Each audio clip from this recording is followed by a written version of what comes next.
Hello साथीहरू, नमस्ते। के छ, सन्चै हुनुहुन्छ? सबैजना सन्चै हुनु पर्यो है त।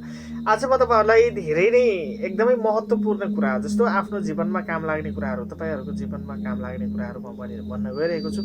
एकदमै ध्यान दिएर सुन्नुहोला सबैजनाले। नयाँ साथीभाइहरू हुनुहुन्छ भने अब युट्युबमा हुनुहुन्छ भने सब्सक्राइब गरिदिनु होला र टिकटकमा हुनुहुन्छ भने फलो चाहिँ गरिदिनु होला है त। हामी जीवनमा सफल भइरहेको छैनौँ अथवा मल्टिपल चिजहरूमा हात हालिरहेको छौँ। तपाईँको वैवाहिक जीवन अथवा तपाईँको करियर, तपाईँको वैदेशिक यात्रा, तपाईँ यहाँको रिलेसनसिप क्षेत्र, सबै चिज चाहिँ एकदमै डामाडोल छ अथवा हेल्थमा पनि एकदमै प्रब्लम छ। त्यो रिजन के हो त? रिजन खोज्नु पर्यो त है त। हामीले कति हजारौँ प्रयास गर्दा पनि हामी सफल भइरहेको छैनौँ कि एकदमै मल्टिपल काममा नजानेको काम केही पनि छैन, तर पनि सफल कतै भइएको छैन है त।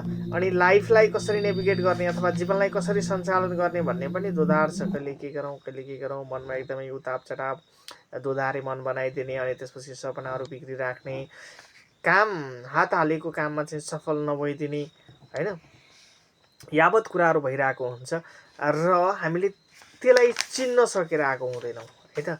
त्यसैले गर्दाखेरि त्यसलाई चिन्ने र कुनै पनि ग्रहको खराब कम्बिनेसन बसेको रहेछ भने त्यसलाई चाहिँ सर्ट आउट गरेर हिँड्ने है। अनि त्यसपछि अर्को कुरा, आफूले आफूलाई चिन्नु पर्यो पहिला।